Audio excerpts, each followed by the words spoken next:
Hello, welcome to another episode of Prelims Warm Up. This initiative has been brought to you by ActiPlus Academy for Civil Services, and my name is Shayak Datta. I'm the faculty for Geography and Environment at ActiPlus Academy for Civil Services. So, in this initiative, we are going to discuss 5 questions which had appeared in the previous year UPSC Prelims examination. So, let us see the first question for today. The first question is from history, and this question was asked in UPSC Prelims 2019. So the question is asking, with reference to the Indian national movement, consider the following pairs. So here we get to see that you have two columns. On one column, you have the name of persons, and in the other column, you have the name of the position which they held. And these people, they are all these personalities, they are very important from the Indian national movement, from the perspective of the Indian national movement. So let us see the people who have been mentioned over here. First is Sir Tej Bahadur Sapru. Sir Tej Bahadur Sapru, and the position against it has been mentioned. Against him has been mentioned as President All India Liberal Federation. Okay, Sir Tej Bahadur Sapru was a president of All India Liberal Federation. That is what is mentioned at the first one. The second entry says that KC Nyogi. KC Nyogi was the member of the Constituent Assembly. The third entry says that PC Joshi was the General Secretary of the Communist Party of India. And you have been asked to find out which out of these pairs have been correctly matched. Let us see the explanation part for this. First of all, Tej Bahadur Sapru was a prominent Indian freedom fighter, a lawyer, and a politician. Okay? Tej Bahadur Sapru was a prominent Indian freedom fighter. He was also a lawyer and a politician as well. When the Montego Report of 1918, Montego Report of 1918 was made public, there was a divide in the Congress over it. The moderates welcomed it, while the extremists they opposed it, and this led to a schism, which means a rift. This led to a rift in the Congress, with moderate leaders forming the Indian National Liberal Federation. So moderate leaders they formed the Indian National Liberal Federation in 1990. This party, that is Indian National Liberal Federation, was founded by Surendranath Banerjee, and some of its prominent leaders were Tej Bahadur Sapru, V.S. Srinivasa Sastry, and M.R. Jayakar. Okay, so if you look at the question, it says that Sir Tej Bahadur Sapru was the president of All India Liberal Liberal Federation. So here we get to see, yes, that is correct. Because Tej Bahadur Sapru, he was associated with the Indian National Liberal Federation. And when this Indian National Liberal Federation, when did this come into existence? It came into existence when we get to see that due to Montego Report of 1918, which when it was made public, that led to a rift between the moderates and the extremist faction of the Congress.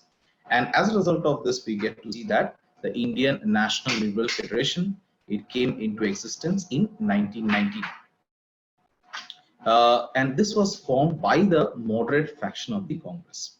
So this party it was founded by Surendranath Banerjee, but some of its prominent leaders were Tej Bahadur Sapru, V.S. Srinivasa Shastri, and M.R. Jayakar. Okay, the second statement which has been provided is this. KC Nyogi was a member of the Constituent Assembly. Now let us see. So KC Nyogi, he was an Indian politician from West Bengal. He was a member of the Constituent Assembly of India. He was also a member of the first cabinet of independent India. He was the chairman of the first Finance Commission. So over here, the entry says that KC Nyogi was a member of the Constituent Assembly. Is that correct? Yes, that is correct, because he was a member of the Constituent Assembly of India. He was also a member of the first cabinet of independent India, and he was the chairman of the first Finance Commission. So the second entry is also correct. The third entry which says that PC Joshi, he was the General Secretary of the Communist Party of India. So here we get to see PC Joshi, the full name is Puran Chand Joshi. Puran Chand Joshi, he was one of the early leaders of the communist movement in India, and he was the first General Secretary of the Communist Party of India from 1935 to 1947. So all the given pairs have been correctly matched. So 1, 2, and 3, all of them are correct. So option D is the right answer. Moving on to question number 2. Question number 2 is also from history, and this was asked in UPSC Prelims 2019. It says that with reference to Mia Tansen, which one of the following statements is not correct? So with reference to Mia Tansen, which out of the following given statements are not correct, or it is not correct? A. Tansen was the title given to him by Emperor Akbar. Tansen, the name was given to him by Emperor Akbar, that is A. B says that Tansen composed Dhrupada on Hindu gods and goddesses. C. Tansen composed songs on his patrons. And D. Tansen invented many ragas. So out of the 4 options, you have to select which is not correct so far as Tansen is concerned. So let us have a look at the explanation part. Tansen was the most important musician during the reign of Akbar, and he is credited with composing many ragas. So as you can understand from here, option D is correct because he had composed many ragas, and hence option D is actually correct. We are asked to find out which is not correct. Next. Tansen was one of the best known Dhrupad singers and one of the 9 jewels of Emperor Akbar's court. Okay. Next. He composed songs on his patrons. Tansen was the title given to him by Raja Vikramjit of Gwalior and not by Akbar. So if you look at the options which are given, option A says that Tansen was the title given to him by Emperor Akbar. That is not correct because his name Tansen, it was given to him by Raja Vikramjit of Gwalior. Tansen was a court musician in the darbar of Raja Ramachandra of Bandhavgarh, Rewa mainly. When Akbar heard of his prodigious talent, he sent a farman to the king asking for Tansen and made him one of the Navratnas in his court. He gave him the title of Mia. Hence, all the given statements except for A, all the given statements are correct. Because as you can understand, he composed Dhrupads, yes, that is correct. He composed songs on his patrons, that is also correct. And he invented many rags, that is also correct. So out of the given options, A is the incorrect one. Okay.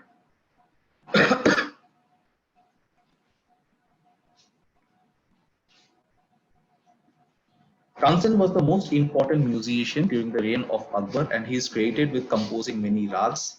Tansen was one of the best known Dhrupad singers and one of the 9 jewels of Emperor Akbar's court.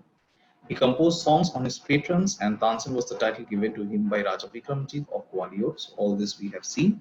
Tansen was a court musician in the darbar of Raja Ramachandra of Bandhavgarh. So initially, before he became one of the Navaratnas in the court of Akbar, he was actually a part of the darbar of Raja Ramachandra of Bandhavgarh. Bandhavgarh is Rewa district, which is in Madhya Pradesh. When Akbar heard of his prodigious talent, he sent a farman to the king asking for Tansen, and finally he brought Tansen to his court and made him one of the Navratnas in his court. And it was Akbar who gave him the title of Mia, and Tansen was not the title given to him by Akbar. So 2A is the right answer. Moving on to the third question for the day. The third question is also from history, and this question is asking who among the following Mughal emperors shifted emphasis from illustrated manuscripts to album and individual portraits. Okay, so this question was also asked in UPSC Prelims 2019, and this question is asking who among the following Mughal emperors, so you have been provided with the names of 4 Mughal emperors, which out of the following Mughal emperors had shifted emphasis from illustrated manuscripts to album and individual portraits. So let us see. With the establishment of the Mughal Empire, the Mughal school of painting originated in the reign of Akbar in 1560. Okay, so the entire Mughal school of painting, it had originated when Akbar was the king in 1560. Emperor Akbar was keenly interested in the art of painting and architecture. During his reign, an illustrated manuscript of the Tutinama appears to be the first work of the Mughal school. Please remember, it was during the reign of Akbar when we get to see an illustrated manuscript which is called as Tutinama that appears to be the first work of the Mughal school of painting. Now, this style of painting in this manuscript, it shows the Mughal style in its formative stage. It was just getting formed when this Ludhianama painting was created. Now, shortly after that, between 1564 to 69 AD, was completed a very ambitious project in the form of Hamza Nama illustrations on cloth, originally consisting of around 1400 leaves in 17 volumes. Each leaf measured about 27 inches and 20. That is not important. The style of Hamza Nama is more developed and refined than that of Tuti Nama. So the first thing was Tuti Nama. This is how the evolution of Mughal school of painting took place. So initially we get to see an illustrated manuscript of the Tuti Nama, and after that we get to see around 1564 to 69 AD. During that time we get to see Hamza Nama came into existence, which were nothing but illustrations on cloth. Okay, and this Hamza Nama was a much more refined form than the Tuti Nama. Under Jahangir, painting acquired greater charm, refinement, and dignity. So before that, only we had illustrated manuscripts. But under Jahangir, we get to see the painting, the Mughal school of painting. It acquired greater charm, refinement, as well as dignity. He had great fascination for nature and took delight in the portraiture of birds, animals, and flowers. So he loved nature, and during his reign, the paintings which were created. So there were a lot of paintings and portraits of birds, animals, and flowers. Mughals made a distinctive contribution in the field of painting by introducing new themes, new colors, and new forms. Mughal painting reached climax under the reign of Jahangir. Jahangir claims that he could distinguish the work of each artist in the picture, and under Jahangir, special focus was paid on portrait painting and paintings of animals. So, as you can understand, before this, we mainly had illustrated manuscripts, but it was Jahangir who changed the emphasis, or who shifted emphasis from the illustrated manuscripts to mainly individual portraits, especially those of nature, animals, birds, and flowers. So 3C is the right answer. Moving on to the fourth question for today.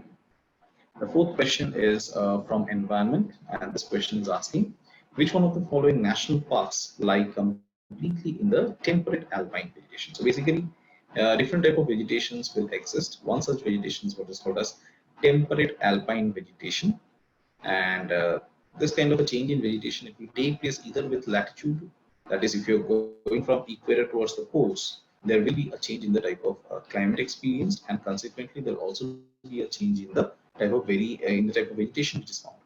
So not only will the vegetation of a place change with the change in its latitudinal location, there will also be a change in the type of vegetation at a place on the basis of the changing altitude. So as the altitude changes, along with that, we will also get to see that there will be changes seen in the type of vegetation which is found. So which one of the following national parks lies completely in the temperate alpine region or temperate alpine vegetation, let's say? And this question was asked in UPSC Prelims 2019. And you have four options. A, Manas National Park. Where is Manas National Park? It is present in Assam. Namthapa National Park. Where is Namthapa National Park? In Arunachal Pradesh. Neura Valley National Park. Neura Valley National Park is in West Bengal. And Valley of Flowers National Park, which is in Uttarakhand. Okay. So you have four options given, and you have been asked to find out which out of this lies in the temperate alpine region. So let us have a look. Now this Valley of Flowers, you see, it's a sprawling expanse of around 87 square kilometers in the Chamoli district of Uttarakhand. Valley of Flowers is set in the backdrop of the majestic Zaskar range. Okay.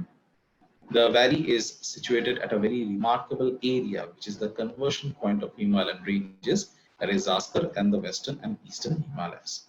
This fairyland is located in the high altitude of Himalayas and is protected by snowy mountains. So out of the given options, we get to see that it is the Valley of Flowers National Park, which is present in Uttarakhand, which is having this temperate alpine type of vegetation because of its altitude. Okay, so how big is this area? 87 square kilometer is the expanse of this park. Where is it present? It is present in the Chamoli district of Uttarakhand, and we get to see that in the backdrop we have the Zaskar ranges of the Himalayas. Along with that, you should also know it is present at the conversion point of the Himalayan ranges, that is Zanskar, along with the eastern and western Himalayas, all of them converge. Hence, this particular area becomes very, very important in terms of biodiversity.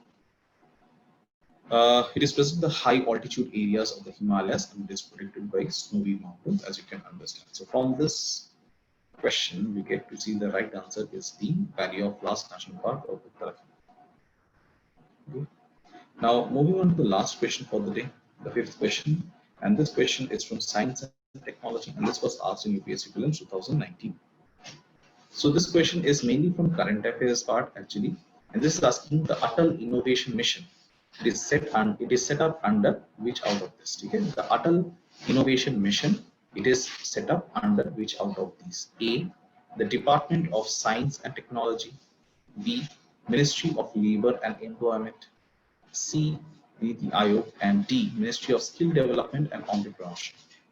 So Atal Innovation Mission is a part, or it is under which out of these options? A, Department of Science and Technology. B, Ministry of Labor and Employment. C, Niti Aayog, and D, Ministry of Skill Development and Entrepreneurship. So Atal Innovation Mission, AIM, let's see. The Atal Innovation Mission, it is a flagship initiative by the Niti Aayog. Remember this.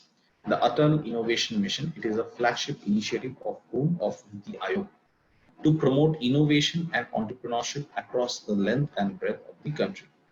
Atal Innovation Mission's objectives are to create and promote an ecosystem of innovation and entrepreneurship across the country at school, university, research institutions, MSME, and industry levels. MSME means micro, small, medium enterprises. So what is the main objective of this Atal Innovation Mission? First of all, it comes under Niti Aayog. Secondly, main objective is to promote innovation and entrepreneurship across the length and breadth of the country. What are the main objectives? To create and promote an ecosystem of innovation and entrepreneurship across the country at the school, university, research institutions, MSME, and at the industrial levels. Okay. So out of the given options, we get to see that the right answer should be C. That is, Atal Innovation Mission has been set up under Niti Aayog. Niti Aayog. Okay. So with this, we have seen 5 questions for today, which were asked in the previous year UPSC Prelims examination. Hope you have liked the video, and if you have, please let us know in the comment section. Also, please like the video, share with your friends who are also preparing for UPSC. Also, subscribe to Aptitude Academy for Civil Services YouTube channel for more such informative videos.